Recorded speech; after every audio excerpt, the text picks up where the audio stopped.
Imagine waking up at dawn to walk 15 miles in the scorching Mesopotamian sun, not to irrigate your crops or fight a war, but to collect barley taxes from a guy who thinks you're the devil incarnate.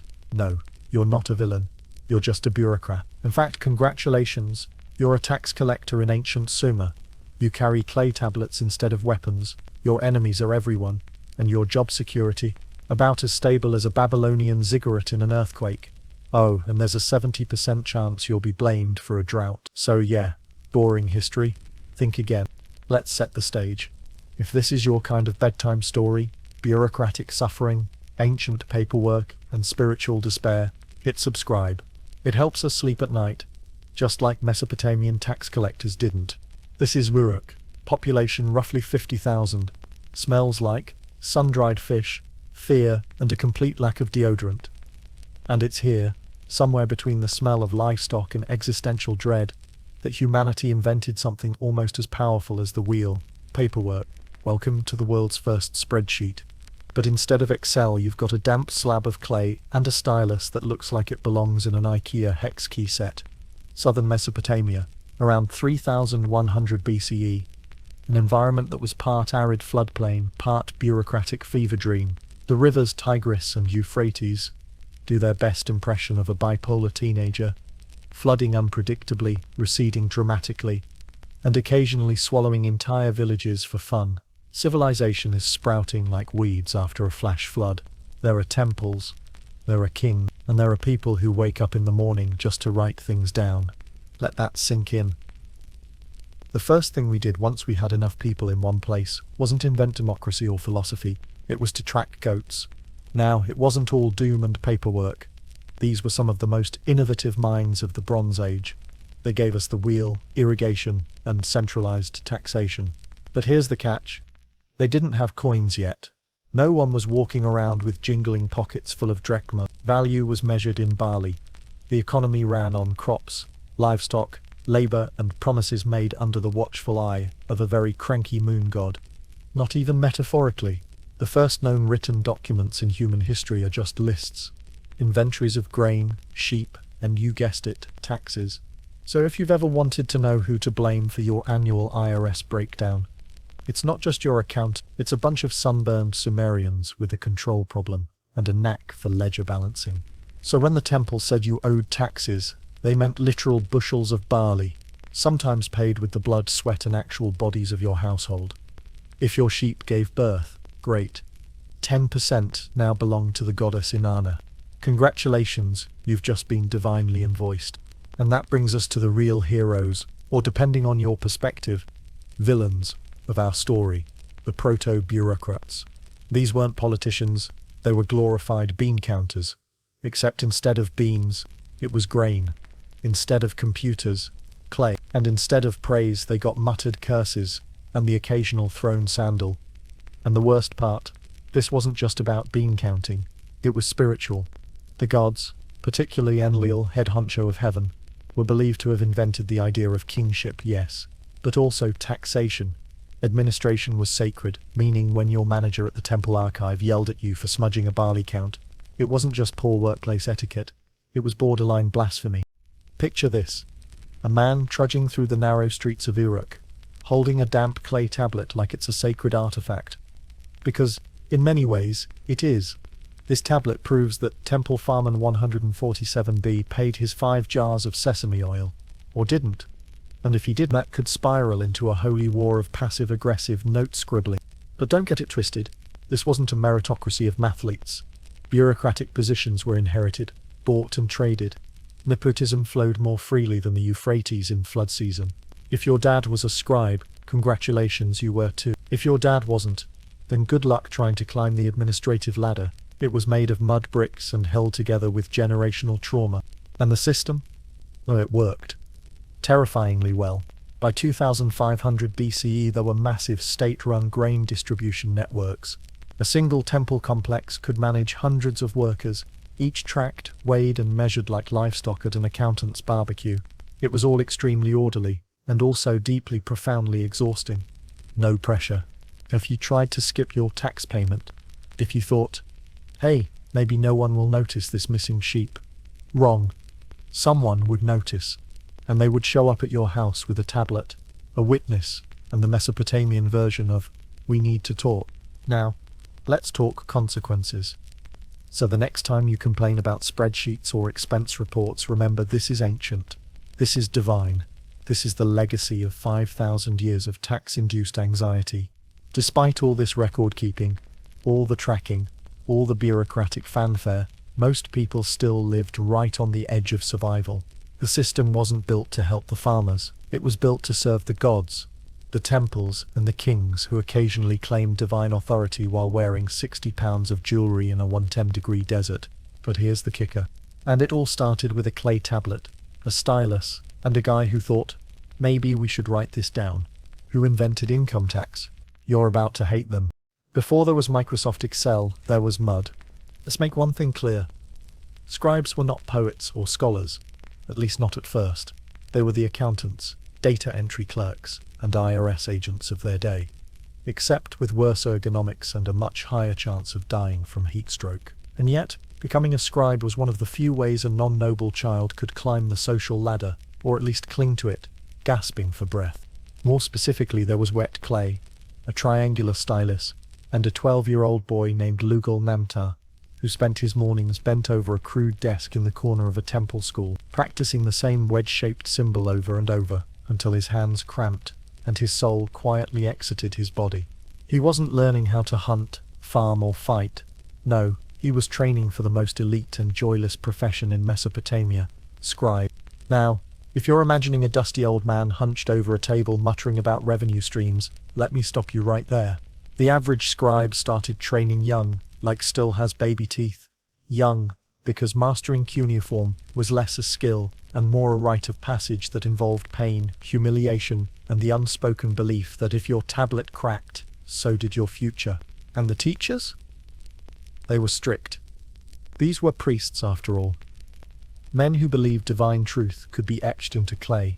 If your lines were crooked, they didn't just correct you, they smacked you with a cane, possibly blessed, probably splintery. The curriculum? Oh, it was brutal. We're talking hundreds of signs, each with different meanings depending on their position, context, and the emotional state of your instructor. The earliest signs were pictographs, literally tiny pictures, but over time they morphed into abstract symbols that looked less like goats and more like the visible manifestation of academic despair. A single miswritten sign could change "barley payment received" to "barley missing, please flog." There's a wonderful irony here. While modern students worry about spelling errors, young Mesopotamian scribes worried about getting excommunicated from temple school because they accidentally wrote chicken instead of shekel. You haven't known true academic anxiety until you've had to rewrite a crop yield report in 1110-degree heat with a man breathing down your neck who thinks a miscalculation might anger the gods. Let's check in on Lugal Namtar. Our hypothetical scribe in training has now mastered the basics. He can write about goats, grain, and laborers without crying. Well, not openly. He graduates and is sent to work in the temple bureaucracy. Finally, he thinks, I've made it. A real job, respect, status, clay tablets that don't smell like wet feet. Then he's handed his first assignment, a 17-tablet record of temple beer rations for 43 workers across 5 days, cross-referenced with labor schedules, mule cart logs, and the priest's lunch menu. And here's the kicker. You couldn't even cheat.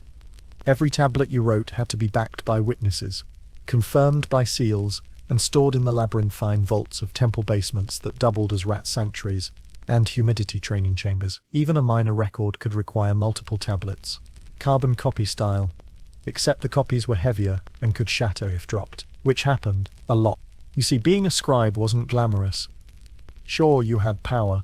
People feared you because you controlled the records, but you weren't making decisions. You were translating decisions into clay. You weren't living in a palace. You were living in the archives, surrounded by mummified scrolls and broken styluses. You weren't reading love poetry. You were copying tax receipts, over and over and over. Lugal Namtar contemplates walking into the river. Well, for one thing, status. Scribes were part of a tiny literate elite. In a world where 90% of the population couldn't tell the difference between a tax notice and a wedding invitation, being able to read and write meant you had value, or at least plausible deniability. If something went wrong, you could say, "The tablet says what it says," and hope no one noticed the ink smear you used to fudge a number. So what kept these poor souls going? Also, let's be honest, some people just liked it. The control, the permanence, the idea that your work might outlast you, even if no one remembered your name. Some scribes got creative, slipping in tiny asides or jokes, carving poems in the margins, or even recording temple gossip in clever code. Imagine your Excel spreadsheet whispering, "The priest totally overate again today. 3 loaves. No remorse." But not all scribes were rebels. Most were exhausted. They developed wrist pain before wrist pain was cool. They suffered paper cuts, except made of clay. They dealt with bosses who barked, "Write faster," even though cuneiform literally requires slow, deliberate pokes. Still, their work mattered. And unlike the kings or gods they wrote about, scribes rarely got statues. They didn't lead armies or build monuments. They chronicled other people doing those things, usually while sitting in a corner, nibbling stale bread, trying not to cry into their ink. Without scribes, no one got paid, no one got taxed, no one knew what tribute had been offered to which deity, or how many sheep had mysteriously disappeared from the royal paddocks. They were the nervous system of the city-state, unnoticed until something broke. So yeah, next time you grumble about a spreadsheet crashing or your email getting stuck in drafts, think of poor Lugal Namtar, 6 hours into his barley ration inventory, stylus in hand, wondering if he misspelled beer or accidentally declared war on Elam. Think writing emails is bad? Try spending 6 hours carving a grain report into wet clay. Here's a fun thought experiment. Imagine the IRS, but it shows up on horseback, demands your sheep, doesn't believe you when you say the flood ruined your barley, and has the legal right to confiscate your daughter. Welcome to ancient Mesopotamian taxation, where fairness was a suggestion and compliance was enforced with spears. And if you were wondering, wait, wasn't money invented yet? Correct. Taxes weren't paid in coin, but in goods or labor. This wasn't just economic policy, it was survival theater. The temple didn't care if your fields failed this year. The gods still expected their due, and if they didn't get it, they got angry, or at least the priest accountants said they did. Let's begin with the basics. If it grew, bled, mooed, neighed, or could be counted, it could be taxed. Barley? Absolutely. Sheep? You bet. Slaves, fish, milk, labor hours, bricks, even dung was taxable. Yes, you could literally owe the state a pile of crap. Let's say you're a farmer. You had a good year, your barley field didn't flood, your ox didn't die, and the locusts only ate half of everything. Nice. Now it's tax season. Yes, they had those. And a tax collector shows up with a stylus, a scowl, and an armed escort. You show him your grain. He says it's not enough. You offer a goat to make up the difference. He nods. The goat vanishes. So does the grain. You get a clay receipt and a shrug. Now imagine you had a bad year. Crops failed. Your house flooded. The gods were moody. You still owe the same amount. Can't pay? You owe labor. Still can't pay? Well, your kids are surprisingly able-bodied. Here's how it worked in practice. Each village had a quota, a lovely arbitrary number calculated by someone in the city who had never seen dirt, let alone planted anything in it. That number got passed down to the headman, who passed it down to the families, who passed it down to their gods in a series of increasingly panicked prayers. It's all written so dryly, so matter-of-fact. No emotion, no this man was starving. Just numbers, grain counts. Receipt, because for the state, people weren't people. They were barley inputs. We have actual records of these transactions. Cold, clinical tablets documenting lives being shuffled around like poker chips. Entire families sold into debt servitude for missing their quota. People fleeing villages under cover of darkness. Some tablets even end with bleak little notations. Owner fled. Field barren. Temple short 2 oxen. The collectors themselves weren't evil, most of the time. They were just bureaucrats trying to hit their quota so they didn't get punished. There's this delicious irony. The system was so obsessed with accountability, it made everyone else unaccountable. Collectors took bribes, misreported yields, played favorites, because if you're going to be hated, you might as well get a free goat out of it. Now remember, the economy was temple-based, which meant Tax didn't just fund palaces, it fed gods. Or rather, it fed priests pretending to be the middlemen for gods, who were mysteriously never available for interviews. These temples weren't your quiet neighborhood chapels. They were massive, industrial complexes. They had their own bakeries, breweries, slaughterhouses, and staff that rivaled modern corporations. They were the IRS, the DMV, and Amazon Prime rolled into one. And they ran on taxes. If you didn't pay, someone came knocking. Not with a final notice, with soldiers. Armed guards, ledgers in hand, ready to confiscate your livestock, your tools, your family members, or in a few grim cases, your entire farm. Sometimes permanently, sometimes until your debts were cleared, which, spoiler alert, rarely happened. Let's talk enforcement. Here's where it gets even bleaker. There was no such thing as bankruptcy. There were no appeals courts, no file a dispute forms. Once you were in the system, you stayed in the system for generations. That field your grandfather lost because of a bad harvest, still under temple control, your grandkids, still working it, for free, and yet the receipts kept piling up. Imagine walking through a temple archive. Rows of shelves filled with baked clay tablets, each one a little snapshot of misery. Received, 1 ox. Transferred, 3 daughters. Collected, unpaid barley. These weren't just records, they were gravestones, written in the dead language of bureaucracy. But here's where the nightmare becomes Kafkaesque.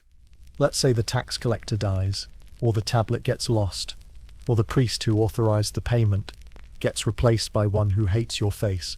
Guess what? Your debt might be declared invalid. You have to pay again, with interest. Here's a real kicker from one surviving tablet.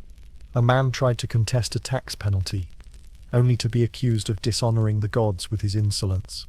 The next tablet in the record, a transfer of his land to the temple.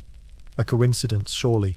And if you try to protest, if you so much as raise your voice, that's considered disrupting divine order, which sounds like a bad poetry slam but was, in fact, a charge that carried serious consequences, like whipping, exile, or being offered to a deity who just loves human sacrifice. So, what did people do? We have letters. Ancient, cuneiform letters, written by desperate people, begging for clemency. The flood destroyed everything, one writes. I have nothing to give. Another pleads, spare my son, he is all I have. These are voices from 4,000 years ago, crying into tablets, hoping someone would listen. Some fled. Mesopotamia had its fair share of tax fugitives. People literally vanished into the desert, taking their families and whatever wasn't nailed down. Some joined nomadic tribes, others tried to hide in distant cities, hoping no one recognized them from their barley debts. Some just gave up, and yet the machine churned on. No one did, because the system wasn't built to be fair. It was built to feed the temples, to maintain divine order, to keep the gods happy and the grain flowing, no matter how many people got ground up in the process. Only instead of a fine, they take your house, and your ox, and your sense of hope. This is like getting a parking ticket during a flood evacuation. Let's play a little game of what's worse. C. Becoming a Mesopotamian tax collector. E. Fighting in a Sumerian war, with a wooden spear and no shoes. Being sold into temple slavery to pay your dad's beer tax. Now don't get confused. This isn't the sexy kind of corruption you see in modern thrillers. There's no vault heist, no bribes in suitcases, no leather jackets. Just a man, a cart full of clay tablets, and the soul-crushing weight of 42 unpaid barley quotas. Meet Enlil Schumer. Not a king, not a warrior, not a prophet. Just a mid-level state official with chronic back pain, poor circulation, and a job that makes everyone hate him. He is your guide to the cursed career path of Mesopotamian bureaucracy, the tax collector. If you guessed C, congratulations, you've won absolutely nothing, except the creeping dread of middle management in the world's first civilization. His first stop, a reluctant barley farmer named Gishnu. The man has forgotten to pay for 3 consecutive seasons, claims he was sick, claims his donkey died, claims the flood took everything, including, conveniently, the last tax notice. Enlil Schumer isn't buying it, neither is his assistant, who is already scribbling a note on a fresh tablet. Enlil Schumer's day begins before dawn. not because he's motivated, but because he's legally required to start early, so he can reach the outlying farms before the sun turns his robe into a portable sweat sauna. He carries a satchel full of receipts, a scribal assistant who coughs too much, and a stick. Not for walking, for convincing. Ergishnu offers a bribe. One slightly underweight goat, and Lil Schumer considers, one goat won't get his supervisor off his back, but it will buy silence. For now, he nods. The goat is taken, the receipt fudged, the corruption logged, discreetly under ritual transfer. He moves on, one farm down, 28 to go, because if he doesn't collect, he doesn't get paid. If he doesn't get paid, he's in debt. If he's in debt, he could lose his land, his job, or his freedom. The irony? He collects taxes to avoid becoming the person he collects from. As he walks, Lil Schumer reflects, not on life's mysteries, but on whether his shoes are melting. His robe sticks to him like a second skin. His assistant has developed a nosebleed. The cart has a broken wheel. The sky taunts him with merciless indifference. And yet, he keeps going. Still, he gets what he came for. A few sacks of grain, a few curses, one badly aimed sandal. At village number 5, he's greeted not with open arms, but open hostility. A group of elders insists they already paid. The previous collector, they claim, took their barley and gave them a receipt. But the receipt is missing. Lil Schumer checks his records. There's no entry, the previous collector. Recently exiled. Convenient. He has a choice, believe them and risk his own punishment, or demand repayment and deal with a mob. He sighs, demands payment. Someone spits at his feet. This is what burnout looks like. Not in a PowerPoint slide, but in cracked lips, sunburnt skin, and the gnawing fear that one error, one smudged tablet, could end your career, or worse, your freedom.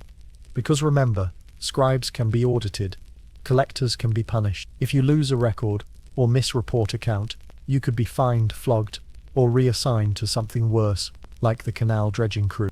You'll figure it out, he says. Or we'll find someone who will. Back at the city, things aren't better. His supervisor, Ninurta Ely, is the kind of man who never blinks and always smells like fermented dates. He demands full quotas. No excuses. When Lil Schumer brings up the missing receipts, Ninurta Ely waves him off. Sometimes, Lil Schumer wonders what life would have been like if he'd just stayed a farmer. Simpler, sure, but also hungrier. He remembers his uncle, a fellow collector, who once disappeared after a particularly bad collection season, lost in the wilderness. The temple said, more likely buried in the marsh by angry taxpayers. He finishes his report by lamplight. His stylus hand cramps. His assistant snores loudly on the floor. The grain totals don't add up, so he adds a fictional donation from unknown sources, and hopes the priesthood isn't feeling particularly nosy this month. And now for the final absurdity. Before he can rest, he must pay his own tax. That's right. The collector must be collected from. He's owed barley, but he pays in labor. He must offer a few days at the temple complex, moving sacks of grain and checking inventories, because divine order must be maintained, and that includes ritual humiliation. It's hard not to laugh. He doesn't. He's too tired. So, what drives a man like Lil Schumer? Not greed, not ambition, just inertia. A sense of duty wrapped in the illusion of stability. A job passed down like a family heirloom, only more cursed. And again, tomorrow, he will do it again. And it is cursed, because no matter how much he collects, it's never enough. No matter how carefully he writes, someone finds a mistake.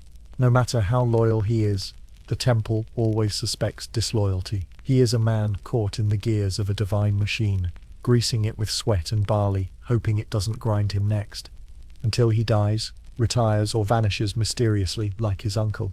What happens when the gods themselves skip their offerings? Well, that's tomorrow's problem. And yet, they happened. Frequently, violently, sometimes hilariously. You've heard of rebellions, Spartacus, the Boston Tea Party, maybe even the Peasants' Revolt if you paid attention in high school. But let's be honest, no one told you about the barley riots of Lagash, or the sheep strike of Umma. Why? Because ancient Mesopotamian tax revolts weren't poetic, they weren't glorious, they were muddy, bureaucratic and mostly involved a lot of yelling about receipts. Let's start with the city-state of Umma, one of Sumer's more testy neighbors. For generations, Umma had a beef, or rather a barley dispute with its neighbor, Lagash. The argument, borders, more specifically, who had to pay tax on which stretch of barley-producing land. Lagash said the land was theirs. Umma said, cool story, we're not paying. Lagash, being slightly more militarized and much pettier, responded by sending soldiers and a priest with a very stern-looking tablet. Sound familiar? Thus began one of the earliest recorded tax conflicts in human history. And it wasn't just land. People revolted over unfair quotas, temple exemptions, corrupt officials, and the general feeling that maybe, just maybe, getting taxed into starvation wasn't the best long-term economic plan. You see, Mesopotamian society was structured like a pyramid. Not the cool Egyptian kind, but the bureaucratic kind, where everything flows downward, except wealth and forgiveness. At the top, the king, the gods, and their scribal enforcers. In the middle, landowners, priests, and people who knew someone important. And at the bottom, everyone else. Farmers, herders, laborers, and women, carrying jars of grain like it was a form of penance. Now when things were good, harvests were full, the gods were pleased, and barley flowed like wine, people tolerated the system, begrudgingly, like someone tolerating a noisy neighbor because the rent is cheap. But when things turned bad, and they always did, the burden became unbearable. Crops failed, taxes didn't. Your husband died in a flood, you still owed his share. The temple's records got washed away. Too bad, pay again. Eventually people snapped. There are fragments of tablets, cracked, half-burned, that hint at city-wide walkouts. Farmers abandoning fields, villages refusing to send grain, entire towns emptying overnight. You can almost hear the collective sigh. Yeah, we're done. And here's the best part. The temples knew. The scribes knew. The kings definitely knew. That's why they started carving rules into stone. Literally into monuments. Declaring tax evasion as treason. When your law has to be written in 10-foot-high rock, you know enforcement is going poorly. Take Lugal-Zarjezi, a king who united a bunch of cities through charm, warfare, and the very persuasive tactic of not taxing people into oblivion.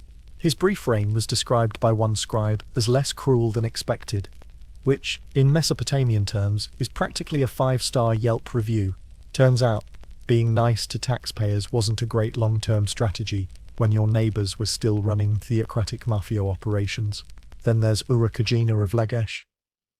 Often hailed as the first social reformer, he tried to cap taxes, limit priestly corruption, reduce debt, slavery. Basically, he tried to make things less awful. Naturally, his city was overthrown, and his reforms wiped out like scribbles on a wet tablet. There's the tale of Ashtim, a fisherman in Kish, who refused to pay the temple tax on his catch. When the collector came, Ashtim offered him a basket of fish, laced with spoiled entrails. The man fell violently ill. Ashtim fled the city, his fate unknown, his story immortalized in a single line scribbled in the corner of an unrelated grain record. Ashtim the fish poisoner, exiled. But not all revolts were grand or coordinated. Some were deeply personal. Still, these moments matter. They reveal cracks in the system. Little flashes of resistance, humanity, and dare we say it, collective bargaining, Bronze Age style, because that's how empires respond, with vengeance and math. Then there's the mysterious Day of Withholding referenced in several tablets from Nippur. We don't know exactly what it was. The records are vague, but they allude to a day when no taxes were collected, no offerings received, no laborers reported for duty, a silent protest, or maybe just mass burnout. Either way, the next month's quota was doubled. You might ask, why didn't these revolts change things? Why didn't the system collapse? Because Mesopotamian states weren't designed to be democratic. They were designed to be cyclical. Kings fell, cities burned, temples looted. But the bureaucracy, it remained. Someone always picked up the stylus. Someone always recalculated the quotas. Resistance in this world wasn't a revolution. It was a delay. And sometimes, it was enough. There are a few heart-tugging exceptions, moments when the system blinked. A village granted a temporary tax break after a flood, a widow's debt forgiven after a son's death in battle. A priest caught embezzling actually punished. Tiny mercies. Dust in the ledger. But they meant something. They tell us that even in a world run by clay tablets and divine mandates, people tried. They pushed back. They resisted. They made the bureaucrats sweat, which, considering the Mesopotamian climate, was not hard. But let's not romanticize this too much. Most revolts failed. Most protesters disappeared. Most stories, like Ashdom's, survive only as strange footnotes in unrelated files. Because the scribes weren't writing history for us. They were writing for the gods, or for their bosses, or for that monthly audit that could end with their kneecaps politely removed. Gone. Still, when you read between the lines, you feel it. The tension, the defiance, the weary sarcasm, etched into a 4,000-year-old note about unexpected shortages. The tablet that lists a tax quota and then, under notes, simply says, "Village gone." When does taxation stop being civic duty and become economic strangulation? Just like that. Maybe it's when your name disappears, but your debt doesn't. Yes. Behind those imposing tiers of holiness were clerks, dozens of them, tired, overworked, stylus-wielding drones buried in backlogged grain reports and cursed with the sacred task of processing paperwork for the divine ziggurats. You've seen the pictures. Towering temples of sun-baked mud brick, stretching toward heaven like the Mesopotamian version of a stairway to God. But what you probably didn't realize, and truly why would you, is that these architectural marvels weren't just spiritual meccas. They were also the ancient world's equivalent of your local DMV. Let that visual settle in, a holy mountain of mud, topped with incense smoke and divine whispers. And deep inside, a sweaty man named Puza Nurgle, double-checking donkey inventories. At the top of the spiritual ladder, of course, was the high priest, an interpreter of the gods, wrapped in robes, perfumed with oil, and usually too important to touch grain. Below him were priests, scribes, assistants, and one extremely overworked porter named Ishbiera, who once recorded carrying 70 clay tablets in a single afternoon. He later petitioned for a donkey. He did not receive one. Welcome to the administrative heart of ancient Babylon. Now, before we get too deep into the bureaucratic sludge, let's set the record straight. Ziggurats weren't hollow structures. The main tower was mostly solid, built to withstand erosion, earthquakes, and the occasional divine hissy fit. But surrounding a sprawling complex of courtyards, chambers, and temple offices, basically a full-scale tax processing machine staffed by the world's most spiritually burdened middle managers. Now, imagine you're walking into one of these temples. The air smells like burnt animal fat and drying mud.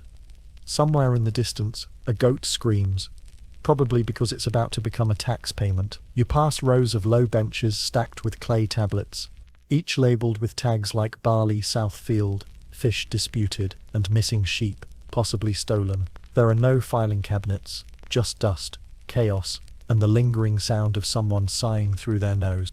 And yes, all of this was considered sacred, because in Mesopotamia, bureaucracy wasn't separate from religion. It was religion. The gods didn't just demand worship, they demanded organization. Offerings had to be counted, sacrifices weighed, tribute recorded. If it wasn't written down, it didn't happen. Which is awkward when your entire civilization is based on pleasing deities with highly specific tastes and poor memory retention. These temples were built in the floodplain, which is kind of like building a server farm on a swamp. Every year the rivers tried to erase human progress, and every year scribes scrambled to elevate their tablets above the waterline. Some succeeded, many didn't. Thousands of records were lost to river mud and mold spores. It's estimated that more grain was lost to water damage in temple vaults than to rats or theft. Though, to be fair, Mesopotamian rats were extremely motivated. This divine micromanagement created an ecosystem of endless record-keeping. Want to donate a sheep? That's 3 tablets, one for the donor, one for the temple archive, and one backup copy for cross-reference. Want to dispute a quota? Better hope your case file from 2 years ago hasn't turned to dust, literally. Want to retrieve a tablet? Good luck navigating the archive, which is basically a labyrinth of mislabeled shelves and clay debris that predates the concept of alphabetical order. And then there's the flood risk. Let's not forget the sacred storerooms. Dark, airless chambers packed with tax offerings. Picture rows of jars filled with oil, beer, and the occasional surprise lizard, sacks of barley stacked like tomb bricks, sheep bleating from behind reed fences, all guarded by temple staff who, despite working in the house of the gods, spent most of their time arguing about storage rotation and missing receipts. And if you think these temples were forgiving of human error, they were not. One clerk, whose name we only know because of a scathing audit report, once recorded 72 sheep received instead of 62. 10 phantom sheep. The horror. The audit committee found the mistake, carved a formal reprimand tablet, and docked his rations for 3 weeks. He never worked in the inner sanctum again. Rumor says he was reassigned to maggot duty, a real job that involved inspecting meat offerings for signs of divine displeasure, or more commonly, rotting. And in the rare event the records didn't match reality, it was the clerk's fault. Always. This wasn't just about control. It was about cosmic balance. The gods kept the world spinning. Humans kept the gods fed and happy. And the only way to prove that happened, record it. Every sheep, every spoon of honey, every hour of temple labor. And yet, despite all this, the stress, the rodents, the humidity, the divine accountability, the system endured. For centuries, millennia, even. There's one particularly dramatic record, now held in a museum covered in soot, where a clerk appears to confess, in writing, to failing the goddess through miscounting tribute. The last line simply reads, "I accept my fate." We don't know what that was, but it probably wasn't a promotion. So, imagine the stress. You're a junior scribe. It's the festival of Inanna, hundreds of offerings pouring in. Your stylus breaks. You make a tiny mistake. You write 2 oxen instead of 10. 3 days later there's a drought. Who gets blamed? Not the god. You. Why? Because it worked. It kept the temples running. The kings informed. The gods appeased. And the bureaucracy gloriously bloated. It created a civilization that could track labor, property, and divine favor with shocking precision. All with mud, reeds, and sheer willpower. Picture a massive Lego pyramid filled with cranky priests and damp ledgers. So next time someone romanticizes ancient religion, the temples, the rituals, the chanting under moonlight, just remember that behind the curtain, someone was frantically trying to find a tablet labeled Goat Deficit, Temple Quarter 4, before the flood came. And no, that's where civilization began. Let's not sugarcoat this. The temples were gods on paper, but black markets in practice. And nowhere was this more obvious than in the high art of sacred bribery.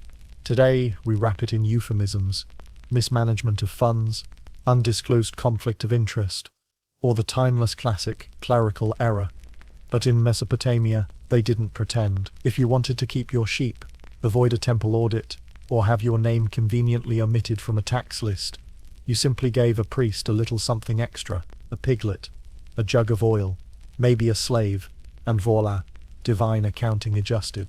There's something beautifully honest about ancient corruption. Enter the scam. It all began with a loophole so brilliant, it deserves a slow clap. Temple exemption. Certain people, usually priests, their relatives, and those they favored, were considered divinely exempt from taxes. Why? Because their labor served the gods directly, and gods, famously, do not pay taxes. Now, to be fair, the system invited it. Remember, Mesopotamian taxation was tracked by scribes who were underpaid, overworked, and dangerously literate. They held the keys to the clay kingdom. If a sheep wasn't recorded, it didn't exist. If a tax wasn't logged, it wasn't owed. If a person was accidentally marked as deceased, well, paperwork doesn't lie, especially when you control the paperwork. Or consider the even slicker trick, reclassification. Let's say your cousin is a low-ranking temple butcher. Suddenly, you're helping him with rituals. You're a sacred assistant. You're cleansing offerings. Congratulations, you're now tax exempt. The temple gets a cut. You avoid barley quotas. The scribe logs it. Everyone winks. The gods are mysteriously silent. You've got 10 goats. The temple wants 3. You're not thrilled. But then you get creative. You declare 2 of them dedicated to Ninhursag, the Earth Mother, which makes them religious property. Can't be taxed. Can't be touched. Are they actually sacred? Of course not, one of them just ate your sandal. But they wear ceremonial ribbons now, and that's apparently enough. And the scribes? They were in on it. Because here's the second layer of the scam. Administrative bribery. Want your tablet to get processed faster? Slide the clerk an extra loaf of bread. Want your penalty misplaced? That'll cost you a jug of date wine. Want your name removed from the debt list? Better bring something stronger, like a bribe and a believable story. Literally. We even have tablets showing sudden spikes in sacred livestock during tax season. By winter, everyone had a holy cow. It's all incredibly bureaucratic and incredibly human. There's one surviving letter scratched angrily into clay from a scribe named Elam Malik, accusing a rival of stealing tablets and favoring temple sons. He goes on to say, the quotas are false, the fields are false, and the priests eat like kings, which is a very poetic way of saying, my co-worker is embezzling, and I didn't get a cut. Another letter, written by a desperate farmer, begs a temple official to accept his sheep as a token of devotion, in return for mercy on the barley account. He includes a side note, the sheep is large, its wool is fine. Translation, please don't ruin me. Look how fluffy it is. Now this didn't go unnoticed. Think of it like this. The temple was a divine vending machine. Officially you made offerings, unofficially you slipped a snack to the clerk, and suddenly your debt disappeared. Your cousin got a promotion, and your barley yields rose mysteriously by. But this wasn't just corruption for survival. It was institutionalized. The priesthood knew exactly what was happening, and in many cases they counted on it. Why? Because the temple didn't just want taxes, it wanted extra. It wanted options. When systems are that complex, skimming is not a flaw, it's a feature. So yeah, it's funny. Let's pause here. Because it's tempting to laugh, and fair, this is ridiculous. But it's also tragic. The people gaming the system weren't villains. They were just people, trying to survive, trapped in a maze of gods, quotas, and impossible expectations. If you couldn't pay your taxes, you lost everything. So you lied, or bribed, or begged, and maybe, if you were lucky, someone fudged a number and saved your life. Occasionally, a king would issue an edict. All debts are forgiven. All corrupt scribes are punished, which is very noble, and usually lasted about a month, maybe two, until the next flood, or drought, or royal distraction involving conquest and concubines, and then, business resumed. But it's also about desperation. There's a tablet from Sippar that lists an entire family reclassified as temple servants in 1 week. All 5 members, including a toddler. Clearly someone paid well, or someone owed a lot. The last line of the record simply reads, assigned to the temple brewery, which, frankly, could have been worse. At least there was beer. The modern comparison is almost too easy. Shell companies, creative accounting, charitable foundations, with private jets. We laugh at ancient bribes, but today's tax dodging just wears a better suit and hides behind spreadsheets instead of styluses. If you've ever seen a politician declare bankruptcy after buying a yacht, this chapter's for you. So here's the rule of thumb. If someone in ancient Mesopotamia said they were blessed by the gods, check their tax receipts. Chances are, someone paid someone else to make a clay tablet disappear. The difference? Mesopotamians didn't pretend it wasn't happening. The clay tells the truth. It lists the scams, the forgeries, the mysteriously lost tribute jars. One clerk even wrote a note explaining that the beer shipment he definitely received had to be returned to the gods for tasting. That man is my hero. Let's take a breath. Because in 2000 BCE the yacht was a cow, and the bankruptcy was divine exemption. No really. Let's slow down. Close your eyes, and picture it a quiet corner of a temple courtyard. The fading hum of distant goats, the low crackle of drying clay in the sun. You're a scribe 32 years old though you feel 60. Your back aches from squatting at low tables all day. Your fingers are raw. Your last meal was 2 pieces of flatbread and an insult from your supervisor.